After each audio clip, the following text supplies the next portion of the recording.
All right, thank you for tuning in. This is the Agency of Influence. Now, let's just hop in here quick. I want to review this quick story here. It was a quick blog post. I recommend you read it yourself. Now, let's swing into motion here. Now, here is the post. It's a Medium post called A Tale of Unwanted Disruption. My Week Without Amazon. All right, so I guess a very brief intro here. So this guy, you can see his name up there, Brandon Jackson. He has a smart home and it's hooked up by Amazon. So if you do not know, a smart home is essentially it's a high-tech home. And being that it's hooked up with Amazon, you can, which is under Alexa, it's you can say, "Hey Alexa, turn on the lights, turn on the TV, recline the chair," or whatever. I'm not exactly sure what this author here had exactly, but seems like he had a very high-tech home and it was all linked up through a central station of the Amazon. And thankfully, he had a backup plan because eventually Amazon, you'll see, shut down his smart home because of false accusations. Now, the false accusations. What does that mean here? One day, the author and his family were out. Nobody was home. And at that given point, they get a package delivered to their home from Amazon. That day, they return home and they find out that the Amazon smart home is no longer working. And they look into why. They make sure they weren't hacked into or there was a security breach. They checked out every nook and cranny to figure out why. They eventually could not figure it out. So the author calls the customer service for Amazon. And what was unusual, here, I'll scroll down here so you can kind of read through here. All right, so he calls the customer service and they essentially say, well, he should have received an email from one of our executives. And they got me thinking, is he misusing the word executive? Because executive usually means someone like very high up there on the roster for a company. For example, CEO, Chief Executive Officer. Executives can even mean people like directors, which are like upper mid-level management, you can say, or lower high-level management, however you want to phrase it. So, I mean, for a executive to contact him over some sort of customer service type issue seems very odd to me. But yeah, so he goes and reads the email from the executive, which has a direct number to the executive. So he gets on the phone, gives him a call, and the executive says that Amazon directly shut down his devices for his smart home. They logged him out of his accounts. It's over. And he goes, why? This makes no sense. Why would you just do this randomly? And the executive tells him that when the delivery driver, package dropper offer guy from Amazon, dropped off the package, he heard a racist comment thrown at him through his doorbell. Now, if you don't know how these new age high-tech doorbells work, essentially they have a camera on the front and they have a speaker as well, so you can see and talk to the person without opening the door. Now, this guy says, the author was like, this is not true. I was not even home. It's not possible. I was not home. My family was not home. There was possibly nobody to say these things.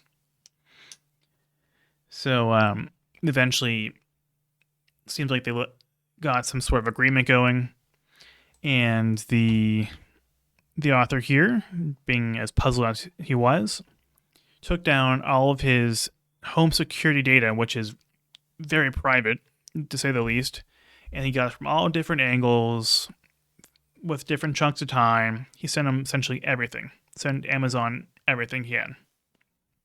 It's really a invasion of privacy for something like this. And then he did this, he says, like right away after he got off the phone, he just got the data and got the video and just sent it right off. And then some time goes by, about another day or two goes by before he gets a reply to his video email. And Amazon states that they're now starting a investigation. Not sure if that's the exact words that Amazon said, but that's the word that was used in the article here. When you use the word investigation, it makes you think like investigation. Like, is this like a federal case here? Am I gonna have to like go in, give sworn testimony, hand on the Bible, one hand up, just swear in? And then nothing happens, and then another week goes by, and then his accounts come back on. Now, I guess kind of summarize my feelings here real quickly before I move on to a similar point. Is it appropriate for a company to block you out of using their products or using their services because they don't agree with the way you think? I'm not saying racism is good, but I mean, if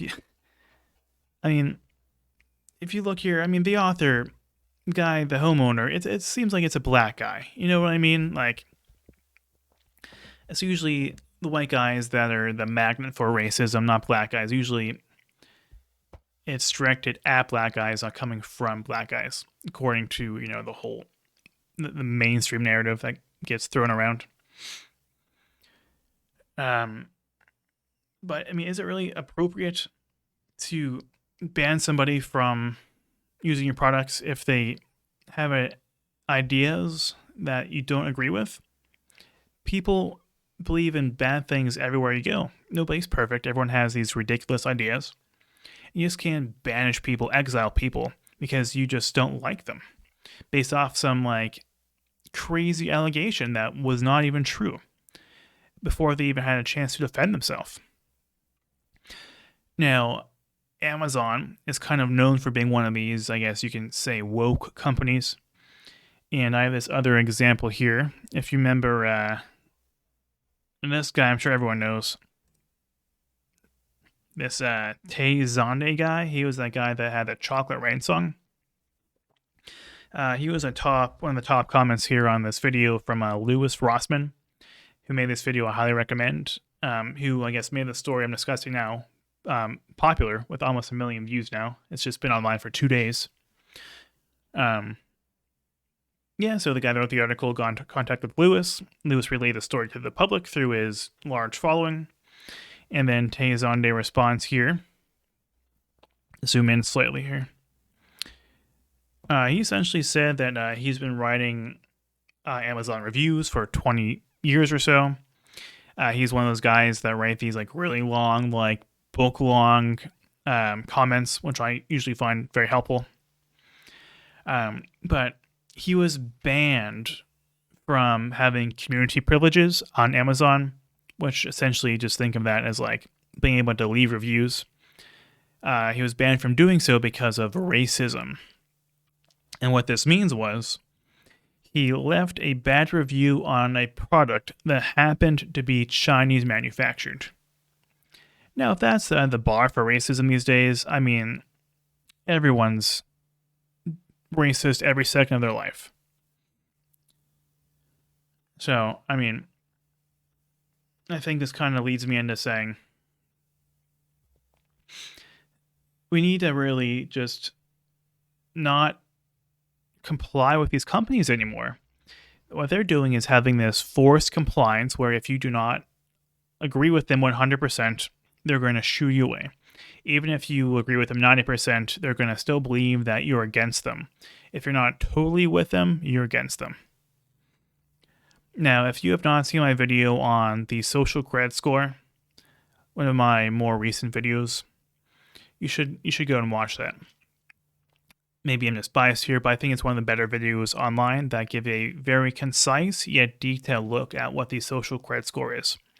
And it's essentially how the government, as well as big corporations, how they box us into a forced sense of compliance. And largely what they do is all these companies with same left-wing, far left-wing ideology. They capture different sectors of the market. So if you want to use their products, use their services, you have to comply with their ideology. As we saw with Amazon here, if you are even accused of being a racist, you are off limits. So unless you are 100%, have a perfect score, they don't want your business. So they're essentially just pushing you into behaving a certain way. And this is, I guess, my call to action. We cannot keep buying anything from these companies. They are anti-freedom. They are anti-you. They are anti-us. They're anti-me. They're anti-social. We need to really start going to companies that believe in what we believe in. Just some sort of common decency.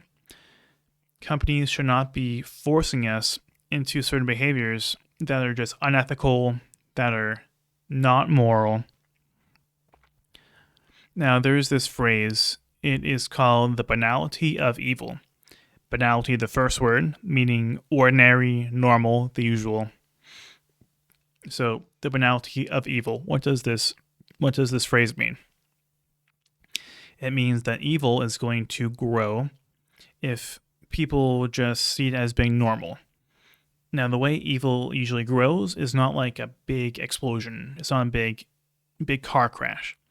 It just doesn't happen right in front of you and you go, oh, okay, that's not good. Let's avoid that. Let's fix that situation and never have that happen again. Usually, evil grows very, very slowly. It's a slow push.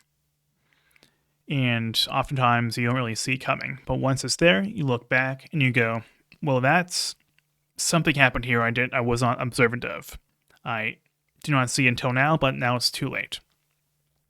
Maybe if I acted sooner, something could have been done. And that's what we need to avoid. So do not let the banality of evil take over. Do not let what is evil become the norm through time, because nobody did anything to stop it. If you see something wrong, make sure you do something to stop it. Most people know what's right. Most people know what's wrong.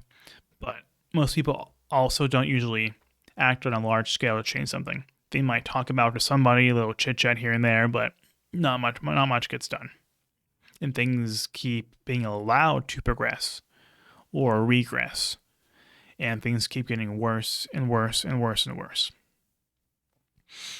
So be smart, use your head, shop ethically.